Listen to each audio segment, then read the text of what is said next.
Quand vous voulez. Action.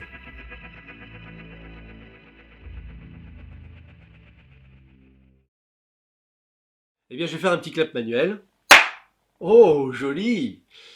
Bonjour, je m'appelle Raphaël Salis. Voilà, on a décidé de faire une petite vidéo pour expliquer comment on travaille au sein des ateliers. Donc les ateliers cinéma ou les ateliers du casting. Alors c'est vrai qu'on aurait pu faire cette vidéo un petit peu plus tôt. Bon, finalement, on l'a fait aujourd'hui. Ça sera l'occasion déjà de faire un petit peu connaissance. Et puis, c'est aussi l'opportunité de communiquer des informations un petit peu plus exactes, un petit peu plus précises concernant le fonctionnement qu'on a au sein des ateliers. Euh, voilà, donc ça permet tout simplement d'éviter de les inventer et ça permet aussi d'éviter de les imaginer et c'est beaucoup plus simple et mieux pour tout le monde. Donc voilà. Alors, dans un premier temps, c'est important de préciser que les ateliers existent depuis de très nombreuses années. Nous sommes plusieurs directeurs de casting, réalisateurs à intervenir dans le cadre de ces ateliers. Ce sont des ateliers qui sont entièrement dédiés au travail de l'acteur, donc le travail de l'acteur en jeu face caméra. Nous sommes tous des professionnels de l'image, c'est-à-dire qu'on travaille en cinéma ou en télé. Donc en télé, c'est les principales chaînes de télé, bien évidemment.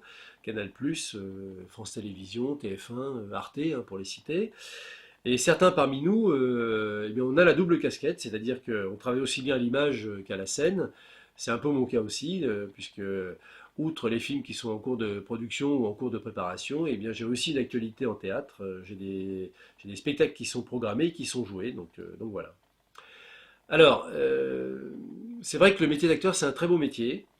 C'est un métier très agréable, mais en même temps très difficile, pour plein de raisons. Alors déjà, on peut se sentir seul, on peut se sentir isolé, on peut se sentir en manque de reconnaissance, on peut estimer qu'on a du talent, mais on ne sait pas à qui le montrer, comment faire. On peut estimer aussi avoir du talent et puis avoir envie de progresser, de s'inscrire dans une démarche d'évolution, en tout cas, pour aller plus loin dans son jeu, dans ce qu'on propose, dans ses états émotionnels. Et puis on n'est pas forcément aussi représenté par un agent artistique, c'est extrêmement difficile d'être représenté par un agent artistique.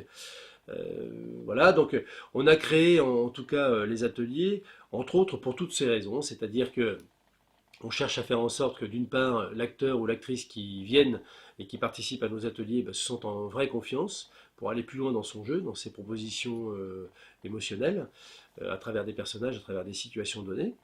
Ça, c'est une première chose. Une deuxième chose, c'est aussi une façon de proposer de vraies rencontres professionnelles, puisque c'est une confrontation entre acteurs, actrices, et puis également le regard de certains professionnels que nous sommes, réalisateurs, directeurs de casting ou coachs d'acteurs. Donc voilà, tout ce petit monde, en tout cas, œuvre dans ce sens-là.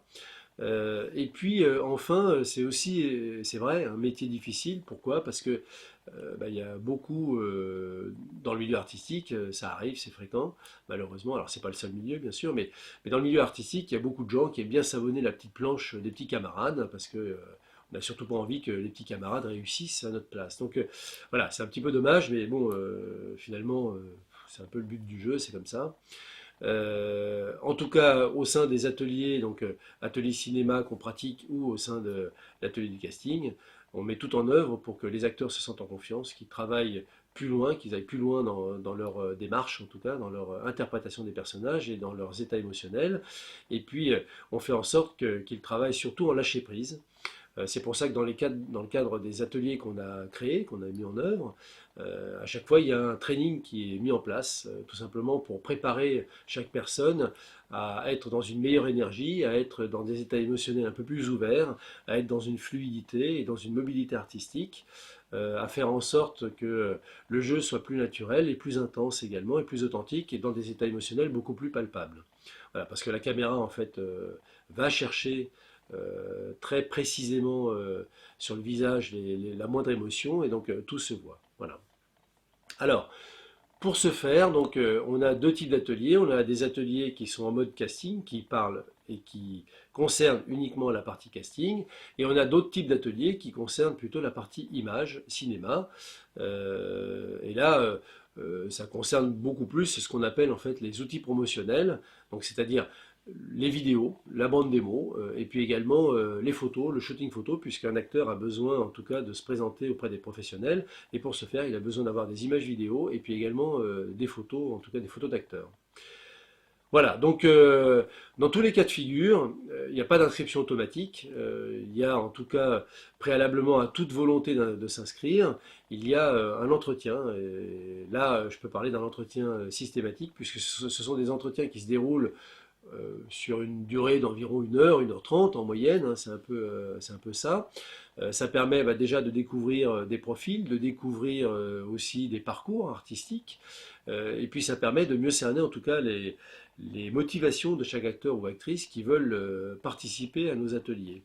Alors il faut savoir que c'est vrai, dans le cadre des ateliers, on fait un travail qui est très poussé, puisqu'on travaille sur la corporalité, sur l'interprétation, sur la façon d'aborder les personnages et les scènes, sur les états émotionnels, sur les émotions immédiates, sur les rythmes également, sur les énergies.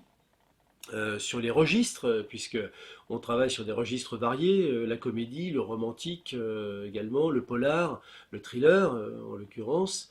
Voilà, donc le drame aussi. Donc on travaille dans tous ces registres différents. Pourquoi? Parce que ça permet d'ouvrir un peu la mobilité artistique de chaque acteur, et ça permet aussi de proposer des jeux variés, des personnages variés. Et quand on travaille sur des ateliers cinéma qui génèrent en tout cas des images, ça permet d'offrir ça permet d'offrir et puis d'ouvrir en tout cas la palette de chaque acteur en proposant des personnages très variés sur sa bande démo. Voilà, et pour ajouter un petit point important, les scénarios sont souvent écrits spécialement pour les sessions, ce qui n'est pas négligeable. Ce qui veut dire qu'on travaille vraiment sur de vraies séquences, des vraies séquences dramatiques, et pas juste des petites séquences entre guillemets faites un peu à l'arrache comme ça. Là, les personnages sont vraiment impliqués dans des situations et des émotions fortes, donc ils sont vraiment intéressants à travailler. Alors, voilà, donc en tout cas, pour ces ateliers, on a deux types de configuration. Là, je vais faire un petit clap, comme ça, on va passer à la présentation des ateliers du casting d'un côté et de l'autre côté des ateliers en mode cinéma.